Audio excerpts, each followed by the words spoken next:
Eu queria saber, Nicolas, você está com suas redes sociais, estava banida, né? Bem feito. E espero que continue banido. Você voltou. Você acredita que existe alguma forma de ter essa liberdade de expressão que você acredita que luta, que é ineficaz e também muito doida? Eu queria saber se você acha que isso vai voltar, essa liberdade de expressão, e o que está tolhendo você, que você está aqui no programa, por exemplo.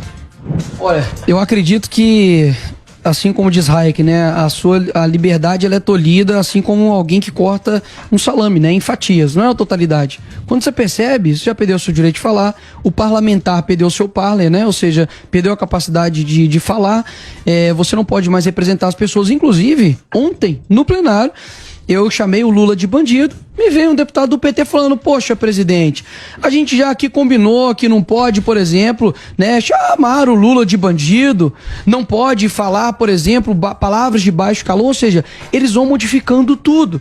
E o que as pessoas não compreendem é quando a gente fala sobre guerra cultural, o quão mais importante ela é do que a política. Por quê? Para uma pessoa aqui na Paulista aqui e pergunta 3 números de projeto de lei aqui de São Paulo, ela não vai saber.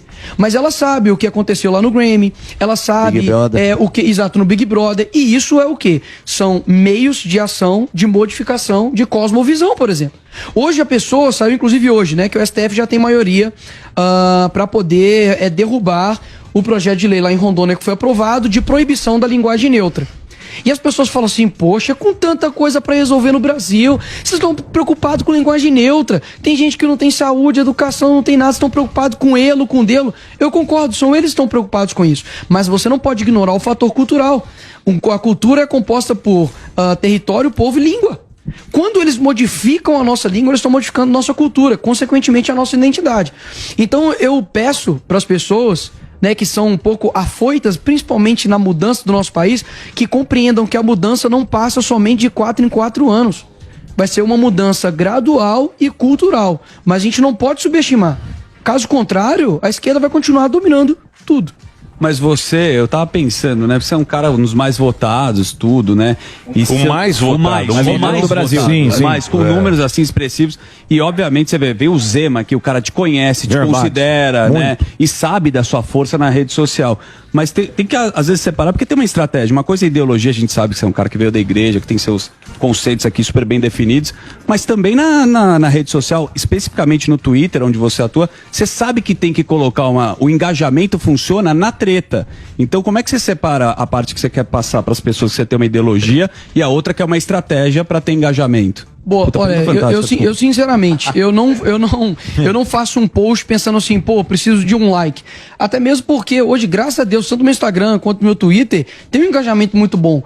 Então eu realmente não preciso falar assim, olha, não é estratégico. Eu falo cavar, sabe o que eu tô falando? Não, cavar uma falta. Por exemplo, isso que aconteceu mesmo dessa piada que eu fiz, foi totalmente assim, eu olhei, vi que o pessoal tava comentando, eu pensei nisso e postei. E até mesmo, digamos assim, numa certa inocência, numa ingenuidade de achar que passaria como uma piada qualquer. Mas hoje, na verdade, o que eles fazem? Eles pegam isso pra poder gerar like pra eles.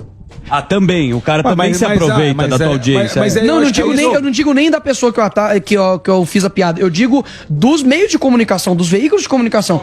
Blog de fofoca, os próprios, as mídias locais, municipais, estaduais, eles pegam isso, modificam as coisas. Por exemplo, um exemplo rápido aqui. Esse caso mesmo que eu fui colocado como injúria racial, né? Porque eu chamei pelo pronome errado. A única coisa que teve na mudança da decisão não foi uma sentença. Eles divulgaram como se eu tivesse quase sido condenado por injúria racial. Porque alguém bate o olho e fala, ele vai responder por injúria racial, ou seja, já está decidido. Na verdade, o que foi definido foi onde seria um fórum de competência para poder julgar, ou seja, saiu dessa esfera e foi para essa esfera Só que eles já colocam assim, tem que ir pra cadeia, ainda bem, pagou o preço, colheu o que plantou. Bem feito. Então hoje não necessita mais de uma sentença, cara. É basicamente só da manchete. A manchete já é sentença. Já condena. E aí eu preciso da minha rede social pra me defender. Ah, sim. Né? E voltou a tua rede social? Voltou, e não voltou por conta de uma, digamos, de meios jurídicos, através de meus advogados. Realmente voltou por mera discricionariedade.